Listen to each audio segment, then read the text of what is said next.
कैलाश पर रहने वाले भूत भावन महादेव के। आज हम आपको ज्यादा तो नहीं 12 श्रृंगार पर चर्चा करेंगे महाराज। ज्योतिर्लिंग कितने हैं? कितने हैं? राशियां कितनी होती हैं? अगर अधिक मास लौड़ का महीना वर्ष में ना लगे तो फिर कितने महीने होते हैं? बोलो ना। 12। आज हम भोले बाबा के 12 श्रृंगार बताते हैं आपको। नई बात होगी। 12 श्रृंगार सुनिए, पढ़िए। पहला श्रृंगार मेरे बाबा का, पहला श्रृंगार बाबा का है गंगा। गंगा सिर पर विराजमान रहती है।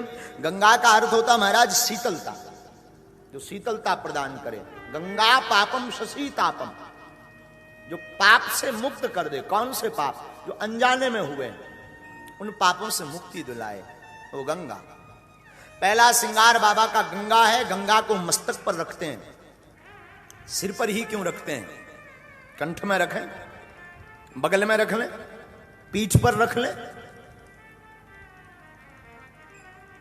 सिर पर बाबा गंगा क्यों रखते हैं? बाबा सिर पर इसलिए गंगा रखते हैं कि जीवन में अगर आपको राम को पाना है तो गंगा जैसी पवित्रता रखो अपने सिर पर, तब आप राम को पा पाओगे। इसलिए मस्तक पर गंगा है। दूसरा बाबा का श्रृंगार बड़ा अद्भुत। दूसरा श्रृंगार है चंद्रमा। उल्टा श्रृंगार बताएंगे हम आपको, गंगा से नीचे की तरफ चलेंगे। दूसरा श्रृंगार बाबा का चंद्रमा है। मस्तक पर भाल पर चंद्रमा। चंद्रमा का अर्थ 2 होते हैं। एक अर्थ कांति का बढ़ाना, तेज का बढ़ाना। दूसरा मन का नियंत्रण। चंद्रमा मन का नियंत्रक देवता है। तो बाबा ने इसको मस्तक पर क्यों धारण किया? मानो मेरा महादेव कहना चाहता हो कि मेरा मन राम के अलावा किसी और में ना रमे, इसलिए मस्तक पर इतना नियंत्रण, मन पर इतना नियंत्रण रखो कि मन हमारा, चित्त हमारा, बुद्धि हमारी सिर्फ राम के चरणों में लगी रहे। इसलिए मस्तक पर भाल पर चंद्रमा रखा। ये बाबा का दूसरा श्रृंगार बढ़ा दो। तीसरा श्रृंगार त्रिशूल। बाबा तीसरा श्रृंगार त्रिशूल का करते हैं। ये आपके श्रृंगार में से ही एक ये है। हाथ में बाबा त्रिशूल लेते हैं। त्रिशूल को लेकर के बाबा झूमते भी हैं।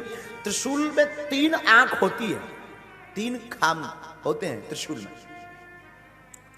3 ही क्यों होते हैं और किसके कारक हैं?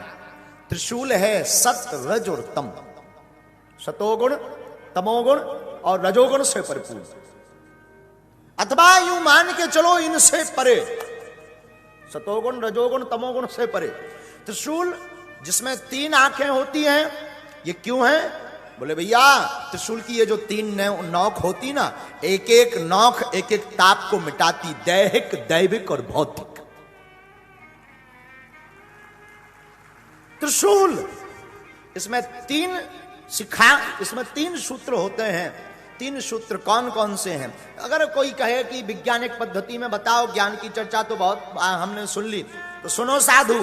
प्रोटॉन, न्यूट्रॉन और इलेक्ट्रॉन, ये तीनों का संवाहक है हमारा त्रिशूल।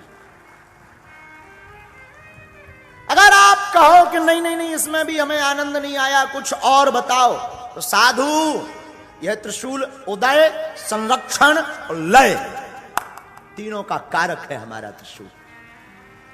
इसलिए मेरा बाबा त्रिशूल लेकर चलता है। यह तीसरा श्रृंगार। चौथा श्रृंगार सुनिए मेरे महादेव का साहब।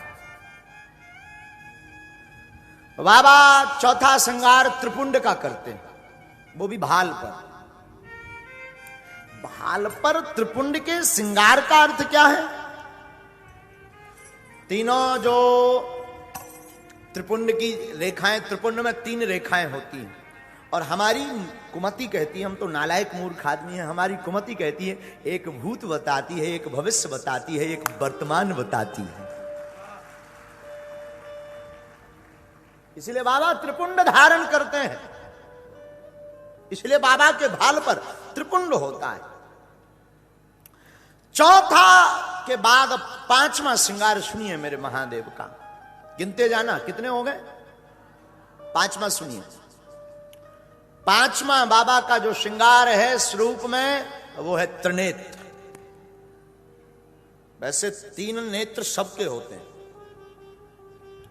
अंतर इतना है कि शिव का खुला है, अपना बंद है। दोनों भौहों के मध्य में तीसरा नेत्र सबके अंदर है, पर शिव का नेत्र खुला है। मानो शिव संन्यास और संसार की उपस्थिति एक नेत्र से देखते हैं, इसलिए शिव का खुला हुआ नेत्र है। हम सिर्फ संसार देखते हैं, संन्यास की तरफ नहीं देखते, इसलिए हमारा नेत्र बंद है। ये बाबा का 5वां श्रृंगार हुआ। हाँ, 5वां ही ना, चलो 6वां सुनो। डमरू, बाबा डमरू लेकर के चलते हैं।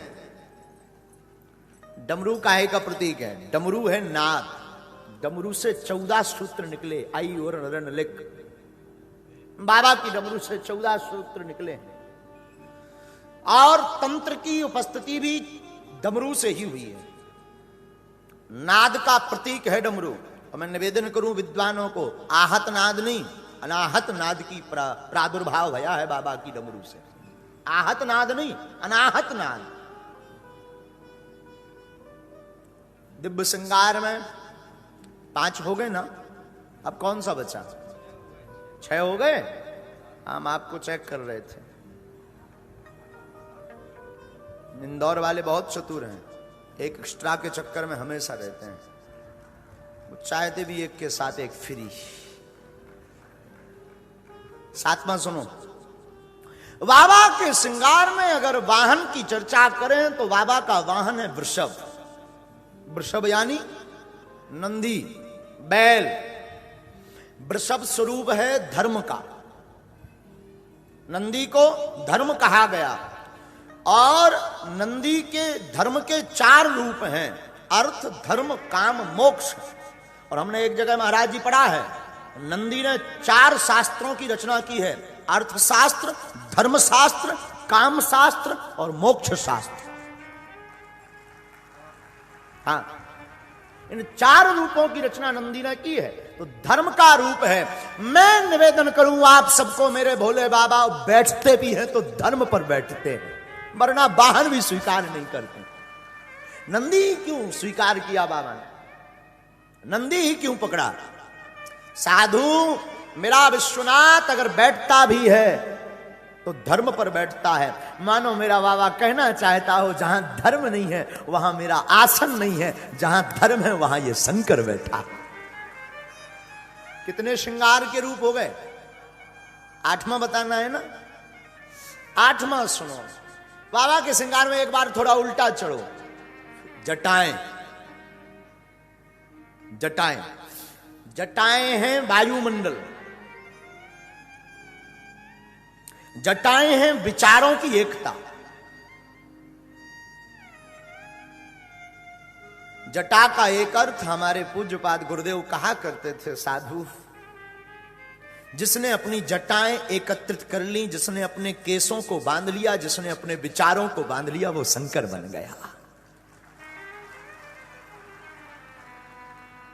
विचारों को बांधना आज के संसार में बहुत मुश्किल है। आप अपने जीवन काल में बहुत कुछ बांध सकते हैं, जल का बांध सकते हैं, एक घड़ी कोई बहुत घृणा होने पर काम का बांध सकते हैं, पर विचारों को बांधना बहुत मुश्किल है। लेकिन अगर विचारों को बांधने की आपके मन में जिज्ञासा जगे तो शिव का चरित्र पढ़ना, शंकर की उपासना करना। शंकर जीते भी हैं तो जटाओं को बांध कर जीते हैं। क्यों? क्योंकि जटाएं विचारों का बांधना है, विचारों को बांध करके ही राम को पाया जा सकता है। मानो यही शिव कहना चाहते हैं। ये 8वां श्रृंगार। 8 हुआ ना, बोलो ना। 9वां सुनो। हमारे बाबा का 9वां श्रृंगार बहुत अद्भुत है, वो रुद्राक्ष है। बाबा के कंठ में आपको रुद्राक्ष देखने को मिलेगा। शिव के भक्त प्रायः रुद्राक्ष की माला पहने मिलेंगे, रुद्राक्ष की चर्चा करते मिलेंगे। पता है आपको रुद्राक्ष की उत्पत्ति कहां से हुई? बोलो ना। आंख के आंसुओं से। भगवान शिव के आंसुओं से अश्रुधारा जो बही ना, उससे रुद्राक्ष की उत्पत्ति हुई। फिर इसको बाबा अपना श्रृंगार क्यों बनाए हैं? क्योंकि जो आंसू निकले थे वो काम वासना के लिए नहीं, राम उपासना के लिए आंसू निकले थे, इसलिए उसको ही श्रृंगार बना लिया। वासना के लिए, संसार के लिए, पत्नी के लिए, पुत्र के लिए बहुत बड़ी उपलब्धि प्राप्त करने के चक्कर में आंसू गिरे तो वो साफ खारे होते हैं। पर राम उपासना में आंखें भरे, मोहब्बत में, प्रेम में राम को पाने के लिए आंखें भरे तो वो आंसू साहब आभूषण होते हैं, उनको पहन लेना चाहिए। बाबा का 9वां श्रृंगार। 10वां श्रृंगार सुनो। बाबा को थोड़ा नीचे आते हैं तो बाबा यज्ञोपवीत में नाग धारण करते हैं। 10वें श्रृंगार में नाग क्यों ही धारण करते हैं? यज्ञोपवीत पहन लेते, कोई जड़ लगा लेते, नाग का ही यज्ञोपवीत क्यों? भाल में, कंठ में ही नाग क्यों? आखिर आपके जीवन में नाग की क्या आवश्यकता? मानो शिव कहना चाहते हो, नाग का एक नाम है काल। लोग उसे काल कहते हैं, लोग उसे मृत्यु कहते हैं, लोग उसे बहुत खतरनाक कहते हैं। मानो शंकर कहना चाहते हो कि राम की उपासना में जब आप जीने लगेंगे, काल आपके गले में बंध जाएगा, काल काट नहीं पाएगा, काल आपका आभूषण हो जाएगा।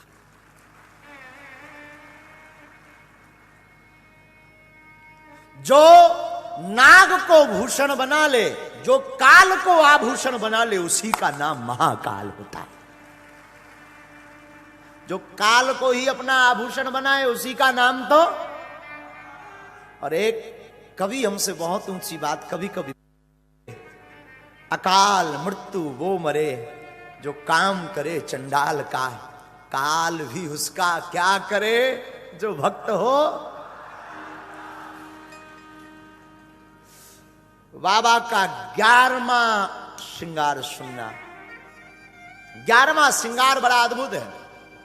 11वां श्रृंगार है भस्म। पूरे शरीर में लपेटते हैं भस्मी।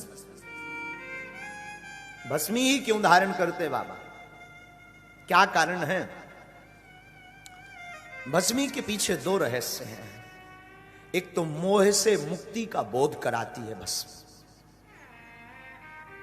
संसार से मोह नष्ट होता, मुक्ति की यात्रा प्रारंभ होती, इसकी बोधक है भस्म। दूसरा हमने सुना, एक बार मुर्दा जा रहा था, मुर्दे के पीछे जाने वाले लोग प्रायः सनातनी लोग राम नाम सत्य है बोलते थे, बोलते हैं, बोलते भी हैं। सब चिल्ला रहे थे राम नाम सत्य है, राम नाम सत्य है, राम नाम सत्य है। शंकर जी को लगा कि ये हमारी पार्टी के आदमी हैं। शंकर जी भी पीछे से हो लिए और शंकर जी भी बोलने लगे राम नाम सत्य बोलो, राम नाम। लेकिन फिर क्या, स्मशान घाट तक वो मुर्दा पहुंचा। स्मशान घाट पर वो लोग पहुंचे मुर्दे को लेकर के। शमशान घाट पर मुर्दा रखा नहीं, आग छुई नहीं कि राम नाम सबसे गायब हो गया। लोग अब अपनी अपनी बातें करने लगे। दूसरा पूछने लगा क्यों, तुझे कब पता लगा ये कब मरा? दूसरा बोलने लगा क्या बताऊं, मैं तो जा रहा था मार्केट, तब तक मेरी घरवाई मुन्नी बाई ने बताया कि फलाने चले गए।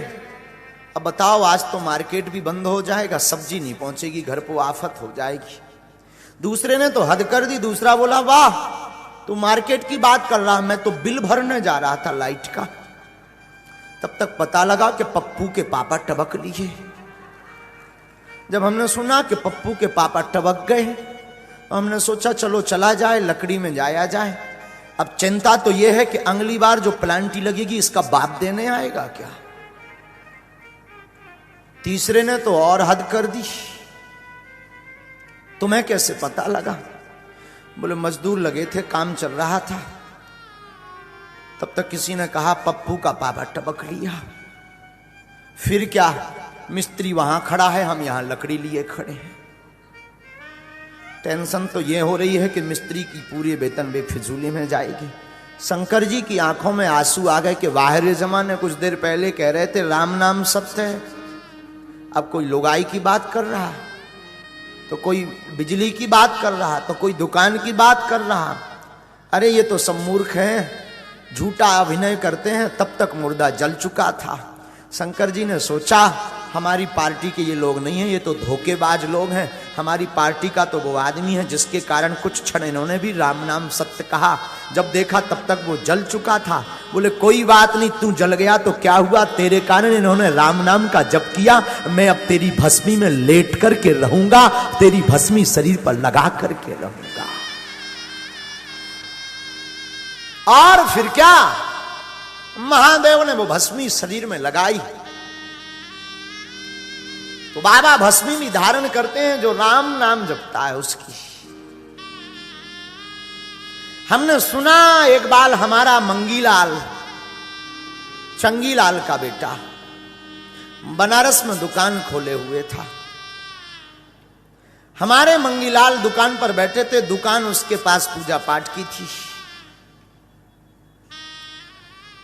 एक अंग्रेज आया।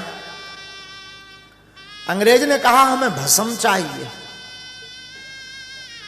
मंगीलाल तो मंगीलाल, दरअसल वो चंगीलाल का बेटा, चेला भी हमारा। मंगीलाल ने भस्म की पुड़िया, जो भस्म होती है वो पुड़िया निकाली, दी। अंग्रेज ने कहा हाउ मच, कितने रुपए की। मंगीलाल भी अंग्रेजी पढ़ा हुआ था, उसने कहा ओनली 20 रुपीस, मात्र 20 रुपए। खरीद ली अंग्रेज ने। 1.5 घंटे तक अंग्रेज देखता रहा, ऊपर नीचे पीछे। मंगीलाल ने बहुत देर बाद पूछा कि आप देख क्या रहे हो। उसने कहा इसमें एक्सपायरी डेट नहीं लिखी। मंगीलाल ने कहा पागल, ये एक्सपायर लोगों से ही बनती है, इसमें कोई एक्सपायरी डेट नहीं है। अंग्रेज चौंक गया, बोले इसमें एक्सपायरी डेट नहीं लिखी। मंगीलाल चिल्लाकर बोला पागल, ये एक्सपायर लोगों से ही बनती है, इसकी कोई एक्सपायरी डेट नहीं है, उल्टी ये एक्सपायरी होने वाले लोगों की डेट बढ़ा देती है भस्म। ये 2 कारण हैं भस्म लगाने के शंकर जी के। तो बाबा का 11वां श्रृंगार है भस्म। क्या है? बस 12वां सुनो, अंतिम। मेरा विश्वनाथ 12वां आभूषण धारण करता है व्याघ्र चर्म का। एक जगह हमने सुना हस्त चर्म और व्याघ्र चर्म। हस्त चर्म का मतलब हाथी की चर्म, व्याघ्र चर्म का मतलब सिंह की चर्म। उस पर विश्वनाथ हमारे बैठते हैं, उस पर हमारे भोले बैठते हैं, उस पर हमारे महादेव बैठते हैं। आखिर इन दोनों चर्म पर ही क्यों बैठते हैं? हाथी अभिमान का प्रतीक है, हाथी मतवाला होता है, हाथी में अभिमान बहुत होता है, सिंह में हिंसा बहुत होती है। अभिमान और हिंसा को जो दबा करके बैठा रहता है उसी का नाम तो शिव है, उसी का नाम शंकर है। हमारे भोले बाबा के ये 12 श्रृंगार, जो 12 श्रृंगार रोज अपने शंकर का करता है, उसकी 12 राशियों में कोई भी राशि हो, वो राशि कभी अमंगल नहीं करती। हमारे बाबा के इन 12 श्रृंगारों को जो प्रतिदिन दर्शन करता है, वो 12 महीनों में से किसी भी महीना दुखी नहीं रहते हैं। हमारे बाबा के इन 12 श्रृंगारों को जो प्रतिदिन दर्शन करता है या विश्वनाथ को लगाता है या करता है, हमारी बुद्धि कहती है उसको बार बार जन्म नहीं लेना पड़ता, उसकी जिंदगी में कभी 12 नहीं बजते, उसकी जिंदगी हमेशा मुस्कुराती रहती है, क्योंकि शिव तो प्रसन्न है।